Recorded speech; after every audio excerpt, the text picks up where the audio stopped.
몇 개 중에 이제 골랐습니다. 여러 가지가 있는데 과천 안에서 이제 아까 거기가 아닌 몇 군데 돌아다니다 요 모델로 2호점 대박나서 이제 3호점 가야죠. 좀 큰 걸로 보낼까 하다가 너무 크면 또 조금 그럴 것 같아서 사이즈 적당하게 작지도 크지도 않은 중간 사이즈 정도로 주문을 했습니다. 과천이 이제 화훼단지가 근처에 있다 보니까 과천 화훼단지 유명하지 않습니까? 이 안에 정부종합청사역 주변으로 꽃집만 있지 이 화분 파는 곳이 많지 않네요. 그래서 어렵게 찾았어요. 여기 오픈형 쇼핑몰이죠. 워낙 오래된 곳이다 보니까 과천이 오래된 곳이다 보니까 이런 오픈형 쇼핑몰이 많습니다. 오래된 상가들이 되게 많아서 그래서 여기도 이제 오픈형 쇼핑몰. 뭐 전반적으로 재건축하면 여기도 좀 재건축을 해서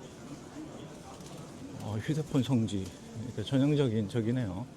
한 4집을 돌아보았는데 다 꽃만 파셨고 요 집이 화분을 거기도 화분이 한두 개는 있었는데 요렇게 여기 이제 바깥쪽에 꽃집도 운영하시고 안쪽에는 요렇게 이제 공간대여만 한 달에 월세가 싸니까 화분도 이 안에 이제 전시해 놓으시고 두 가지 같이 하시는 것 같아요. 이런 거 이쁘다. 수특히 저는 이제 뭐 키우는 재주가 없어서 뭘 잘 못 키웁니다. 보고 그냥 좋아라만 하고 액세서리 같은 것도 몸에 이제 뭘 못 거치는 스타일이라 그 다음에 들고 다니는 것도 뭘 잘 못하고 그래서 뭘 하고 들고 다닐 게 있으면 주머니 다 넣어가지고 옷이 되게 무겁게 다니는 스타일. 요즘 이제 이런 초록초록 환경 공해와 오염을 떠나서 초록초록하고 정화되고 마음이 맑아지는 느낌 들죠. 우리 사장님 이렇게 저 꽃집도 있죠. 여기 과천에 이제 새서울 프라자. 그러면 전 믿고 가보도록 하겠습니다. 네, 수고하십시오. 방금 새서울 프라자에서 이제 화분을 하나 골라서 문구 넣고 새서울 프라자의 새서울꽃 타원 가장 많더라고요. 주변에 이제 꾸준히 개발과 변화가 있죠. 아파트들 재건축하는 것부터 시작해서 오피스텔 같은 것들도 새로 짓고 있고요. 과천은 개인적으로 이제 아파트 이슈에 비해서는 지역은 저는 평범하다고 봅니다. 워낙 오래된 관가였고 과거에는 그렇게 관가가 크게 물론 뭐 5, 6, 70년대에는 그래도 좀 저기 했지만 행정이 그 서비스라는 개념이 없고 통제나 여러 가지 국가를 운영하는 시스템적인 의미가 강했지 않습니까? 그러다 보니까 아무래도 소위 민 위에 관이 좀 존재한다. 그런 것들이 약간 있었던 것 같고요. 근데 뭐 지금 아시겠지만 이게 이제 뭐 법률, 행정도 다 서비스에 들어가지 않습니까? 특히 우리나라는 이제 다른 나라에 비해서 그 민원에 대한 여러 가지 요구들도 많고 그래서 민원 제기도 많이 하고 보시면 업종들을 쭉 살펴볼까요? 보이는 김에 앞에 프랑크버거부터 쭉 뭐 김선생, 벽산상가인데 떡, 피자, 역전 그렇게 고급지거나 되게 특별하거나 그런 건 안 보이는 일상적이고 평범한 업종들로 채워져 있습니다. 제가 자주 얘기하는 그 생활형 업종으로 그러니까 여기가 뭐 대규모 상권이 발달해 있거나 그런 건 아니기 때문에 주택 재건축, 과천주공 4단지 이제 재건축 그래서 요런 그 주변의 변화가 그러니까 상권이나 지역의 분위기를 좀 바꿔놓을 수 있습니다. 그 재개발이나 재건축이 많이 이루어지는 곳들은 그래서 상권이 좀 성격이 바뀌어요. 그래서 그런 지역에 염두를 두신다면 사전에 분석을 좀 하셔야 됩니다. 어떤 성격으로 바뀌는지 그런 거. 무턱대고 뭐 어떤 투자를 권유하는 사람들의 말만 믿고 요즘에 제가 이제 상담해드리고 있는 것 중에 역상담이라고 추천을 받아서 샀다는 물건들이 실패한 케이스를 제가 다시 점검해드리고 있는 것들이 가끔 있거든요. 그러고 보면 이렇게 물건을 가져온 거 보면 너무 형편이 없는데 그게 괜찮다고 소개를 받아서 컨설팅비까지 주고 매입을 했다고 그래서 깜짝 놀라요. 이걸 추천한 전문가들은 도대체 뭐 하는 사람들인가? 그럴 정도로 요즘에 제가 깜짝 놀라는 케이스들이 이제 가끔 저한테 오는데 저는 이제 굉장히 철저하게 분석적으로 접근해서 조금 신중한 상가 투자를 얘기하고 있는 편이거든요. 상가 투자는 신중해야 됩니다. 어떤 전문가로서 분석적인 것들이 갖춰지지 않은, 그래서 판단력 제대로 갖춰지지 않은 분들이 상가를 무턱대고 좋다는 말만 믿고 좋아 보이는 것에 외형적인 것들, 표면적이고 외형적으로 지금 좋아 보인다 그래서 덜컥 뭐 매수를 한다거나 이런 걸 저는 굉장히 경계하는 사람입니다. 왜? 지금 좋아 보이는 게 앞으로도 좋다는 보장이 없고, 첫째 어떤 변화적인 부분, 그러니까 계속 그 가치가 상승하거나 가격이 보존되면 문제가 안 되는데 좋았다가 나빠지는 경우들도 상가는 되게 많아요. 그렇기 때문에 지금 좋다 그래서 앞으로도 좋을 것인지에 대해서는 좀 신중하거나 부정적인 것들이 있습니다. 그래서 매입할 상가를 좀 분석해서 장기적인 스케줄이 지금과 같은 분위기를, 컨디션을 계속 유지할 수 있는가, 이걸 파악해서 상가를 좀 매입하시길 권유해드리고, 또 그런 추천으로 매입한 상가들에 대해서는 다시 한번 검토를 좀 해볼 필요가 있다 라고 저는 이제 신중하거나 굉장히 조금 어떻게 보면 까다로운 접근이 될 수 있죠. 그래서 상가 매입은 함부로 하는 게 아니다. 그러니까 많은 전문가들이 이제 상가 별거 아니고 뭐 조금 저기해서 사면 매입하면 되지 않느냐라고, 이제 저는 그 상가만큼 전문적이거나 분석이 필요한 부동산도 많이 없습니다. 그 잘 아시겠지만 상가는 플랫폼 코딩화가 안 돼서 이 도식화가 어렵고 그다음에 수치화가 어려운 부동산이 상가거든요.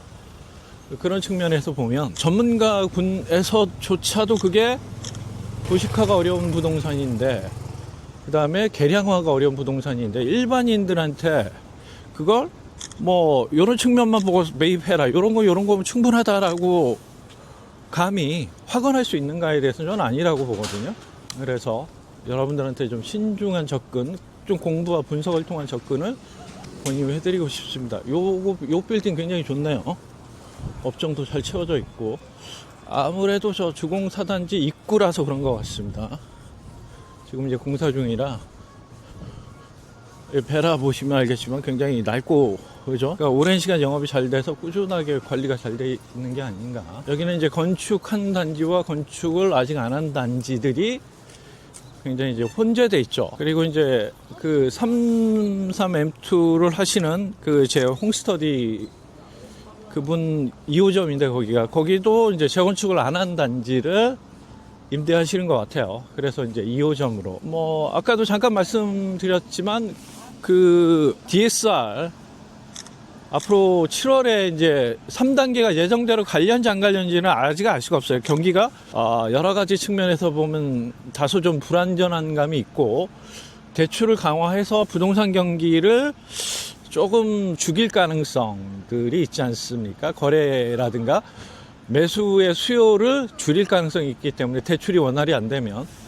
그렇기 때문에 3단계 조금 미루는, 작년에 2단계 3단계를 또 미뤘듯이 DSR 3단계를 미룰 가능성도 저는 없지 않아 있다고 보는데, 그래도 어떤 소득이, 특히 가정주부분들 부동산 투자를 적극적으로 고려하시고 교육을 많이 받으시는 분들 같은 경우에는 적극적으로 수입을 만들어야 됩니다. 그래서 그런 33M2 같은 것들에 임대해서 한 달에 한 4, 50씩 벌 수 있으면 굉장히 좋은 거 아니겠습니까? 그러면 대출에 있어서 크게 많은 도움은 안 돼도 그래도 없는 것보단 낫고, 그런 것들이 이제 쌓이다 보면, 작은 것들이 쌓이면 조금 규모가 있게 되고, 그렇게 되면 이제 소득 증빙도 되고, 그래서 사업자 대출로도 접근할 수 있는 게 있고, 그래서 좋지 않을까 싶어서 약간 뭐 불편함과 힘듦이 있어도 적극적으로 부동산 투자를 하기 위해서 소득을 증대시켜야 된다. 이건 이제 당면한 과제다.